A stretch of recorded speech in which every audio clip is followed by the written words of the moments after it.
Good evening everyone. তো এখন প্রায় সন্ধে নামতেই চলেছে, আর এই সন্ধেবেলা হলেই শুধু মনে হয় কি খাবো, মানে খুব খিদে পায় আর কি সন্ধ্যের দিকে। তো বাইরে তো সব প্রায় দিন খাওয়া হয়ই, তো মাঝে মধ্যে তো বাড়িতেও একটু সুন্দর কিছু ট্রাই করলে তো ভালোই হয়। তো আজকে আমি নিজের মতো করে একটা রেসিপি ট্রাই করব, ব্রেড পিৎজা।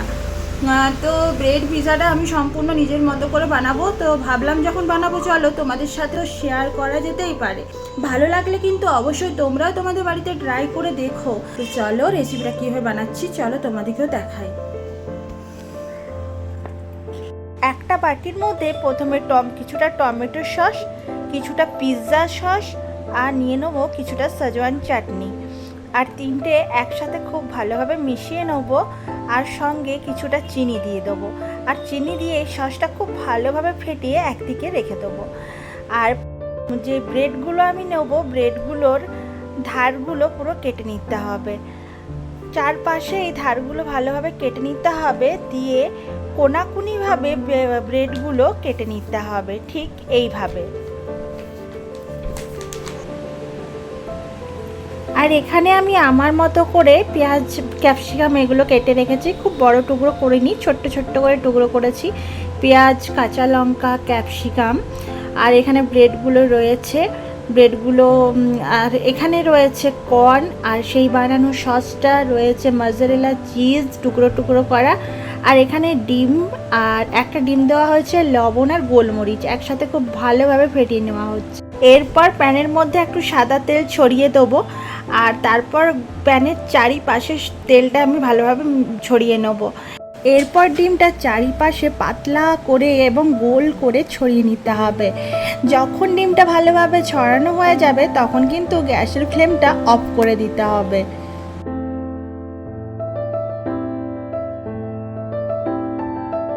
গ্যাসের ফ্লেমটা অফ করে আমি ব্রেডগুলো একে একে পরপর সাজিয়ে নেব। সম্পূর্ণ যখন সাজানো হয়ে যাবে একটু হাত দিয়ে চেপে চেপে দেবো।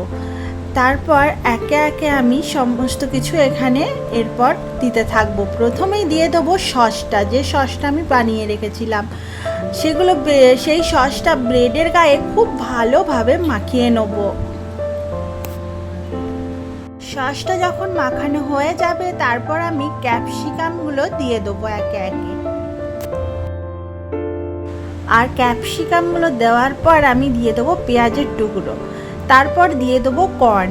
আর আমার হাতটা কিন্তু ভীষণ কাঁপছে, তার কারণ হচ্ছে আমি এক হাতে ভিডিও করছি আর এক হাতে কিন্তু রান্না করছি। তো তারপর দিয়ে দিলাম অরিগ্যানো, তারপরে দিয়ে দিলাম কিছুটা কাঁচা লঙ্কা কুচি, আর তারপরে দিয়ে দিচ্ছি চিলি ফ্লেক্স।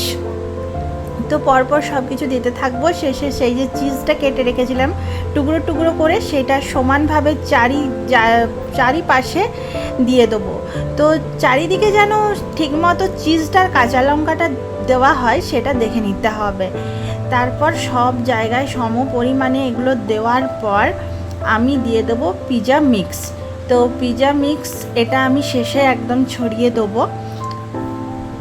তারপর একদম শেষে মজরেলা চিজটা এর ওপর গ্রেট করে দিয়ে দেবো। তো এটা সম্পূর্ণ হয়ে গেছে আমার বানানো।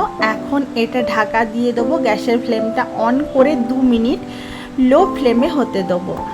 2 মিনিট পর আমি এটা আবার খুলে নেবো, দেখবো কতটা হয়েছে, যদি না হয় আবার একটু করে নেবো। তো আমি দেখছি কিন্তু বেশ হয়ে গেছে। ঢাকাটা খুলে এই দেখো কত সুন্দরভাবে উঠেছে, খুব সুন্দরভাবে উঠেছে। তো পিৎজাটা একদমই হয়ে গেছে। এটা ঢাকা দিয়ে আরও আমি একটু রেখে দেবো। তো এখন কিন্তু ফাইনালি আমার পিৎজাটা একদম রেডি হয়ে গেছে। তোমাদের কেমন লাগলো আমার পিৎজা বানানোটা অবশ্যই জানিও।